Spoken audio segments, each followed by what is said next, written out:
Hey guys, let's get more news from Miami Heat, but first, don't forget to subscribe to the channel and leave your like. Jimmy Butler sounds off on getting back to Miami Heat way in blowout win over Magic. The Miami Heat got a much-needed win over the Orlando Magic, 121-95, inside the Casillas Center in the second contest of their four-game homestand Tuesday night.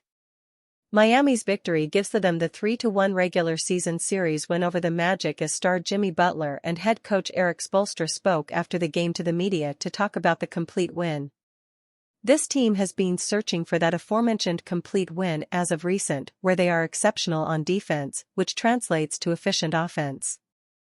It happened against the Magic where they held them to under 100 points while just scoring over 120 in what Butler called the Miami Heat way of playing basketball to clutch points. Yes, definitely, Butler said when asked if this game played more to their identity. Taking and making open shots. Not being too unselfish, obviously guarding. Everybody else limited their turnovers except for myself and sharing the basketball. I think that's the Miami Heat way. That's the way that we want to win, that's the way we have always won, and that's the way we're going to continue to win. Butler finished the game with 23 points, 8 rebounds, and 8 assists as he was more used a facilitator in this game, especially playing with the reserves and the second unit. His scoring was down until the final period where the Heat's 21-point lead came down to 10, but the star wasn't having any more of it. The 34-year-old would score 8 straight points to bring the lead back up to 18 points, with just over 6 minutes left, and it was all over from there. He even admitted after the game that he got mad that Buddy scored on him, which could be in reference to Gary Harris, who made a shot before Butler's flurry. "Yeah, I got mad that Buddy scored on me, I'm not even going to stunt," Butler said. "I'm supposed to be able to stay in front of guys, and he scored and took it personal, I did. Got a bucket to myself. Plus I was in a slump in the first, so I had to make 2 threes. Spoelstra has been saying ever since the 7-game losing streak that a breakthrough is in the horizon for the Heat. While he wouldn't say the team is there now since it is one contest, he said it has been 4 games in a row now where the team has been playing more to their identity. That's 4 games in a row now where we look a lot more consistently and closer to our identity defensively, certainly tonight it helped defensively, we're playing with much more motor and almost 9 guys in double figures, but it starts with the defensive activity, the physicality, doing these with force and focus and letting some offense feed off of that defense," Spoelstra said. "Well, we're working through things right now. We definitely had some transition opportunities off of great defensive stops and we looked fast out there. Which is as good to see, and I've seen it turn those into easy baskets, go the other way.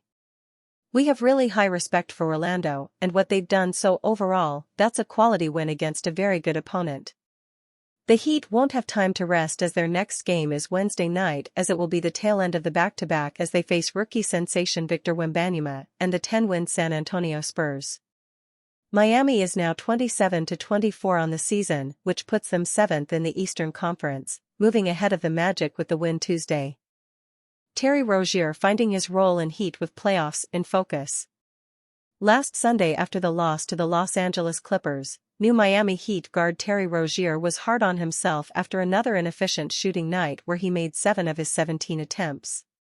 He would even say to the media after the game that "I can't hit a jump shot," but he thought to get out of the rut was to shoot his way out of it, which is what he did Tuesday when the Heat beat the Orlando Magic, 121-95. Rozier finished the game with 18 points off of making 7 of his 12 shot attempts, while also recording 7 assists and collecting 6 rebounds. He said to Clutch Points after Miami's win that he is his biggest critic and that the most important aspect for him is to win, which is what led to hardship on himself.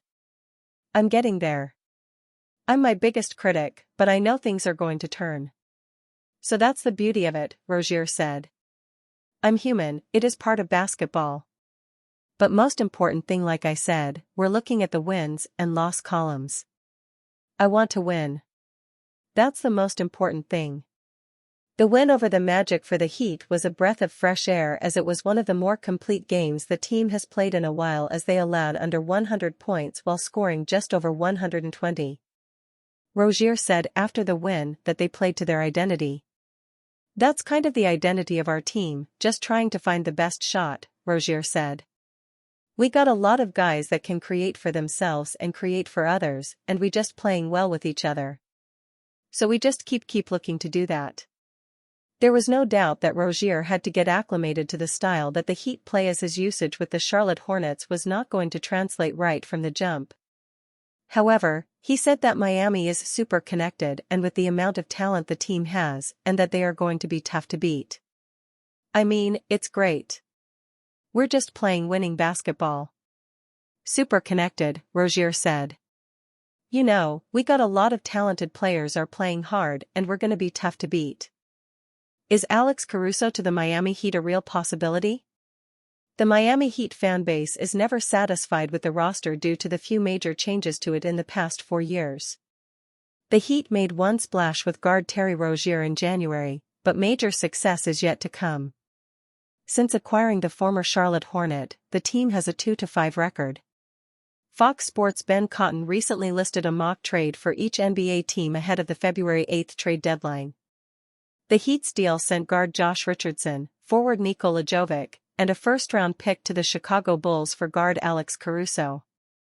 Bringing in Caruso would not only be a big upgrade on Josh Richardson, but also provide more of a defensive balance in the backcourt staggered with Rozier and Tyler Herro, and create a healthy dilemma of which two players get to start, Cotton wrote. Miami is fully committed to winning now, and adding Caruso to the playoff mix would only further make Eric Spoelstra's side even more feared come playoff time. Seriously, no one would want to play them. Caruso brings a much-needed piece of backcourt defense to the Heat's roster. The Bulls guard could balance the skill sets of Herro, Rozier, and Duncan Robinson. He is averaging 10 points, 1.3 steals, and 1.1 blocks on 48.6% shooting in 43 appearances. Anthony Pasiala works as a contributing writer to Inside the Heat. And you fan, what do you think of the Alex Caruso situation? Leave your opinion in the comments.